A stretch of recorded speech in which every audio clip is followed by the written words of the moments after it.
Bonjour YouTube, welcome back to our channel. It's the Journée des Patrimoines. So, this year we're going to be taking you to several places, and today the first place is the chapel of La Sorbonne behind me. Let's go, on y va.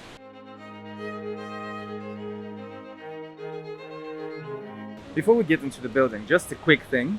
Sinan is not here because his work, again, the schedule didn't match. So basically, I'm alone today like I did with the first episode. Oh no, there's so much noise. It's a bus. Like the first episode on La Sorbonne was also done only by me. I hope you guys watched it. We published it a few episodes ago. So click on the link below and you can see the first part of Sorbonne series, we'll say, of the Academic Palace. You can check it out there. And today we're going to be going to the oldest part of La Sorbonne that still exists. It's not the first one that was constructed, but it's the oldest that exists today. It's the chapel, La Chapelle, with the tomb of Cardinal Richelieu. It's going to be super exciting. Again, I'm gonna have to bring Sinan somehow, but we'll see how we'll do it. Anyway, let's go in.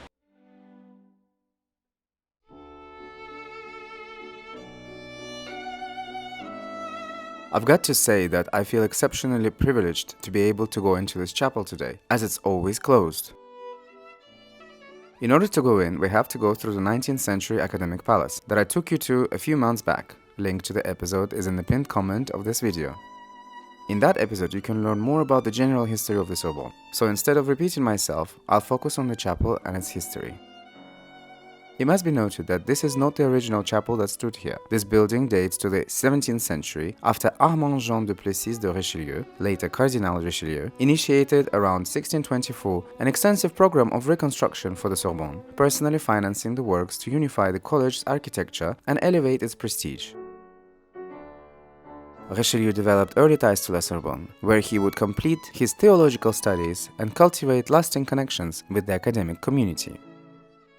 He entrusted the design and execution of the new chapel of Sainte-Ursule de la Sorbonne to Jacques Lemercier, who combined French classical architecture with Italian-inspired elements, resulting in a structure of remarkable harmony. We've actually recently taken you to another magnificent structure built by Lemercier, the Royal Abbey of Val-de-Grâce, built at the order of Anne d'Autriche, the mother of Louis XIV.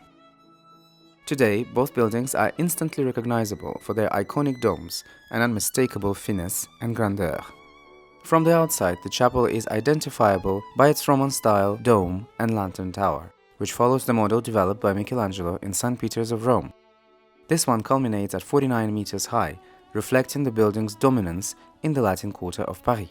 The first stone to this chapel was laid in 1634, and construction continued under Lemercier's direction until 1642, the year of Richelieu's death, when the main structure was substantially complete. Unlike the traditional basilical plan in the shape of a Latin cross, the chapel's plan, drawn by Lemercier, integrates elements of the Italian-inspired centered plan.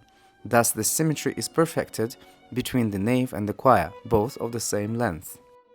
The transept cross is surmounted by a dome on a drum.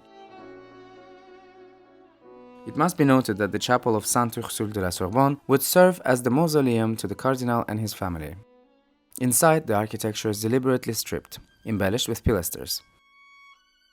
The pendants of the dome are decorated with medallions made by Philippe de Champagne and representing the four evangelists.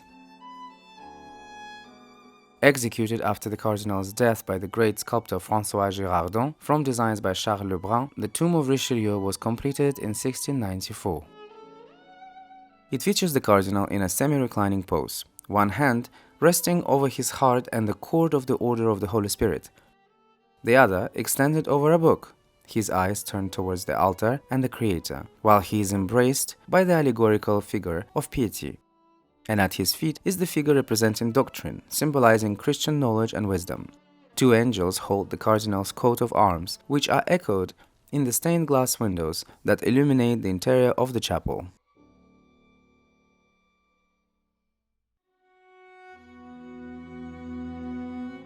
During the upheavals of the French Revolution, the Sorbonne was closed to worship, as revolutionary authorities sought to eliminate symbols of monarchy and the church throughout Paris. In October 1793, amidst widespread desecrations of royal and religious monuments, including that of the Basilique Cathedral de Saint-Denis, the chapel initially survived thanks to the intervention of Alexandre Lenoir, who would later found the Musée des Monuments Français. However, on 5th of December 1793, revolutionary forces returned in overwhelming numbers, and despite Lenoir's presence, the crowd succeeded in opening the Cardinal's tomb, leading to the dramatic profanation of Richelieu's remains. The body was seized, and the head was cut off for display to the assembled crowd, while the rest of the corpse vanished, reportedly thrown into the Seine along with the Cardinal's red ceremonial cloak. Remarkably, the head was salvaged by a Parisian bonnetier named Cheval, who hid it beneath his coat and transported it to the shop on Rue de l'Art and concealed it in his cellar beneath stacks of firewood. However, by September 1794, Cheval passed the head to Nicolas Armès, a defrocked Breton priest,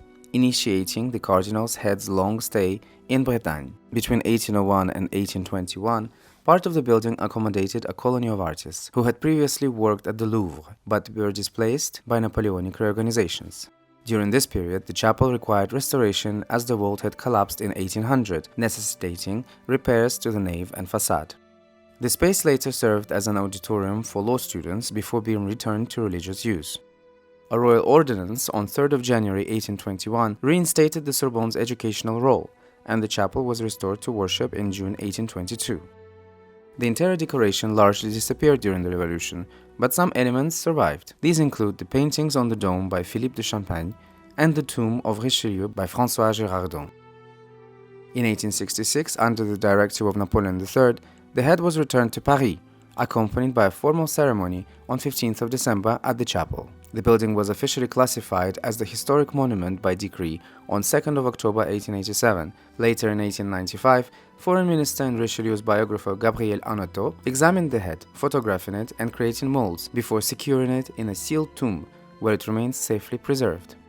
Under the chapel, there are also the ashes of 4 of the 5 martyrs of the Buffon High School, as well as 12 deaths for France during the Second World War. Unfortunately, there is no public access to that part of the building yet. Over the 20th century, the chapel also suffered damage from environmental factors and storms, most notably in 1999, when a violent storm caused fissures and water infiltration that rendered the building unsafe for public access. Restoration campaigns for the facades and roofs were carried out from 2004 to 2008, but the interior remains largely inaccessible, except on rare occasions such as the Heritage Days, Journée de Patrimoine, or La Nuit Blanche in Paris.